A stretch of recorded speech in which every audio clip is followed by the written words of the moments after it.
வயநாடு செல்வதை தவிர்க்க வேண்டும் எனவும் பாதிக்கப்பட்டோருக்கு நிவாரண நிதி வழங்க முதலமைச்சரின் நிவாரண நிதிக்கு நன்கொடை அளிக்கலாம் எனவும் கேரள முதலமைச்சர் பினராயி விஜயன் கேட்டுக் கொண்டுள்ளார்.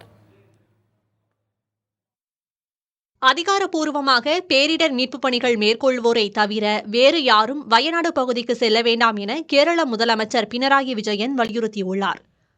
மீட்புப் பணிகளை செய்வோரை தவிர மற்றவர்கள் உள்ளூர் சூழல் காரணமாக தடுத்து நிறுத்தப்படும் வாய்ப்புள்ளதாகவும் அவர் தெரிவித்துள்ளார்.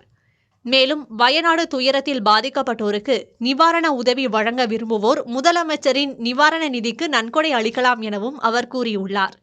முதலமைச்சர் நிவாரண நிதி மூலம் பாதிக்கப்பட்ட மக்களுக்கு கேரள அரசு அனைத்து உதவிகளையும் செய்யும் எனவும் பினராயி தெரிவித்துள்ளார்.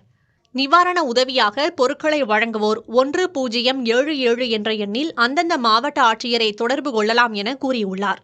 மாவட்ட ஆட்சியரகத்தில் நிவாரணப் பொருட்களை பெறுவதற்கு ஏற்பாடு செய்யப்பட்டுள்ளதாகவும் கேரள முதலமைச்சர் பினராயி தெரிவித்துள்ளார். இதனிடையே நிலச்சரிவில் சிக்கி 100க்கும் மேற்பட்டோர் உயிரிழந்த நிலையில் 75 பேரின் உடல்கள் அடையாளம் காணப்பட்டுள்ளதாக கேரள அரசு தெரிவித்துள்ளது.